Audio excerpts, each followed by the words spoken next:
Le rouge et le noir, chronique du XIXe siècle, écrit par Stendhal en 1830, lu par Équilivre, livre audio.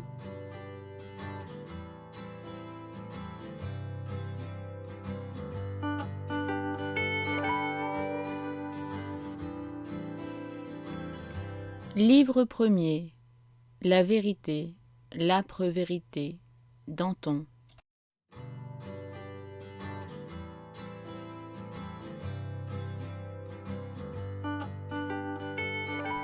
Chapitre 20. Les lettres anonymes. Do not give dalliance too much the ruin. The strongest words are straw. To the fire is the blood. Tempeste. Comme on quittait le salon sur le minuit, Julien eut le temps de dire à son ami « Ne nous voyons pas ce soir, votre mari a des soupçons. Je jurerai que cette grande lettre qu'il lisait en soupirant est une lettre anonyme. » Par bonheur, Julien se fermait à clé dans sa chambre. Madame de Rênal eut la folle idée que cet avertissement n'était qu'un prétexte pour ne pas la voir. Elle perdit la tête absolument, et à l'heure ordinaire vint à sa porte. Julien, qui entendit du bruit dans le corridor, souffla sa lampe à l'instant. On faisait des efforts pour ouvrir sa porte. Était-ce Madame de Rênal? Était-ce un mari jaloux? Le lendemain, de fort bonne heure, la cuisinière, qui protégeait Julien, lui apporta un livre sur la couverture duquel il lut ces mots en italien.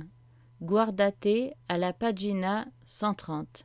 Julien frémit de l'imprudence, chercha la page 130 et y trouva attachée avec une épingle la lettre suivante écrite à la hâte, baignée de larmes et sans la moindre orthographe. Ordinairement, Madame de Rênal la mettait fort bien. Il fut touché de ce détail et oublia un peu l'imprudence effroyable. « Tu n'as pas voulu me recevoir cette nuit. Il est des moments où je crois n'avoir jamais lu jusqu'au fond de ton âme. Tes regards m'effraient. J'ai peur de toi. Grand Dieu, ne m'aurais-tu jamais aimé? En ce cas, que mon mari découvre nos amours, et qu'il m'enferme dans une éternelle prison, à la campagne, loin de mes enfants. Peut-être Dieu le veut ainsi.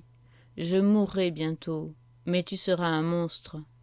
Ne m'aimes-tu pas? Es-tu lasse de mes folies, de mes remords impies? Veux-tu me perdre?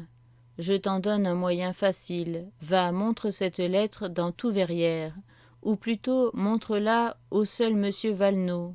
Dis-lui que je t'aime, mais non, ne prononce pas un tel blasphème. Dis-lui que je t'adore, que la vie n'a commencé pour moi que le jour où je t'ai vu, que dans les moments les plus fous de ma jeunesse, je n'avais jamais même rêvé le bonheur que je te dois, que je t'ai sacrifié ma vie, que je te sacrifie mon âme. Tu sais que je te sacrifie bien plus. Mais se connaît-il en sacrifice, cet homme? Dis-lui pour l'irriter, que je brave tous les méchants, et qu'il n'est plus au monde qu'un malheur pour moi, celui de voir changer le seul homme qui me retienne à la vie.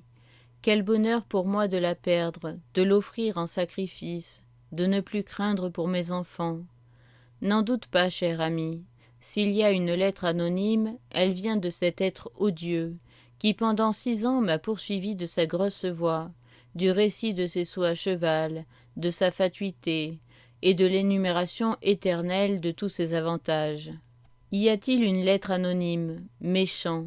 Voilà ce que je voulais discuter avec toi, mais non, tu as bien fait.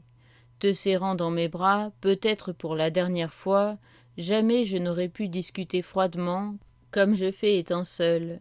De ce moment, notre bonheur ne sera plus aussi facile. Sera-ce une contrariété pour vous? Oui, les jours où vous n'aurez pas reçu de M. Fouqué quelques livres amusants.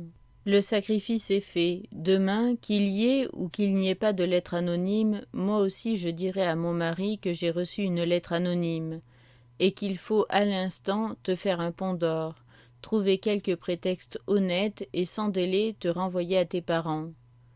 Hélas, cher ami, nous allons être séparés 15 jours, 1 mois peut-être. Va, je te rends justice, tu souffriras autant que moi. Mais enfin, voilà le seul moyen de parer l'effet de cette lettre anonyme. Ce n'est pas la première que mon mari ait reçue, et sur mon compte encore. Hélas, combien j'en riais. Tout le but de ma conduite, c'est de faire penser à mon mari que la lettre vient de M. Valenod. Je ne doute pas qu'il n'en soit l'auteur. Si tu quittes la maison, ne manque pas d'aller t'établir à Verrières. Je ferai en sorte que mon mari ait l'idée d'y passer 15 jours, pour prouver au sot qu'il n'y a pas de froid entre lui et moi. Une fois à Verrières, lie-toi d'amitié avec tout le monde, même avec les libéraux. Je sais que toutes ces dames te rechercheront. Ne va pas te fâcher avec M. Valenod, ni lui couper les oreilles, comme tu disais un jour. Fais-lui au contraire toutes tes bonnes grâces. L'essentiel est que l'on croie à Verrières que tu vas entrer chez le Valenod, ou chez tout autre, pour l'éducation des enfants. Voilà ce que mon mari ne souffrira jamais. Dût-il s'y résoudre, eh bien, au moins, tu habiteras Verrières, et je te verrai quelquefois. Mes enfants qui t'aiment tant iront te voir. Grand Dieu, je sens que j'aime mieux mes enfants parce qu'ils t'aiment. Quel remords! Comment tout ceci finira-t-il? Je m'égare. Enfin, tu comprends ta conduite. Sois doux, poli, point méprisant avec ces grossiers personnages. Je te le demande à genoux. Ils vont être les arbitres de notre sort. Ne doute pas un instant que mon mari ne se conforme à ton égard à ce que lui prescrira l'opinion publique. C'est toi qui vas me fournir la lettre anonyme. Arme-toi de patience et d'une paire de ciseaux. Coupe dans un livre les mots que tu vas voir. Colle-les ensuite, avec de la colle à bouche, sur la feuille de papier bleuâtre que je t'envoie. Elle me vient de M. Valenod. Attends-toi à une perquisition chez toi. Brûle les pages du livre que tu auras mutilées. Si tu ne trouves pas les mots tout faits, aie la patience de les former lettre à lettre. Pour épargner ta peine, j'ai fait la lettre anonyme trop courte. Hélas, si tu ne m'aimes plus, comme je le crains, que la mienne doit te sembler longue. Lettre anonyme. Madame, toutes vos petites menées sont connues, mais les personnes qui ont intérêt à les réprimer sont averties.